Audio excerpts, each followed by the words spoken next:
மூக்குத்தி அம்மன் 2 பட பூஜையில் குஷ்பு செய்த செயல் பாராட்டும் ரசிகர்கள். சுந்தர் சி இயக்கத்தில் மூக்குத்தி அம்மன் 2 பட பூஜை சென்னை சாலிகிராமத்தில் ரொம்ப கிராண்டாவே நடந்து முடிஞ்சது. தயாரிப்பாளர் ஐசரி கணேஷ், நயன்தாரா, ரெஜினா, மீனா, யோகி பாபு உள்ளிட்ட நிறைய நட்சத்திரங்கள் கலந்துக்கிட்டாங்க. மேலும் டிடி இந்த நிகழ்ச்சியை தொகுத்து வழங்கினது இன்னொரு ஹைப்பை கிரியேட் பண்ணுச்சு.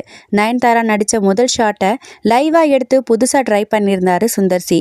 பட பூஜையில் கலந்துக்கிட்ட நயன் காலில் செருப்பு போட்டிருந்ததை கவனிச்ச டிடி அதை கழட்டிட்டு வர சொன்னது பேச்சு பொருளாச்சு. நயனுக்கு இது கூட தெரியாதான்னு கேள்வி எழுப்பினாங்க ரசிகர்கள். இப்ப என்ன விஷயம்னா, விழாவில் கலந்துக்கிட்ட நயன்தாரா, மீனா, ரெஜினாவுக்கு குஷ்பு ஒரே மாதிரியான பச்சை கலர் சால்வையை போத்தி வரவேற்றாங்க. அது மட்டும் அல்லாம தொகுப்பாளினி டிடிக்கும் அதே மாதிரி சால்வை அணிவிச்சது எல்லோரையும் இம்ப்ரெஸ் பண்ணுச்சு. மேலும் டிடி குஷ்புவை வாஞ்சையோடு கட்டிப்பிடிச்சாங்க.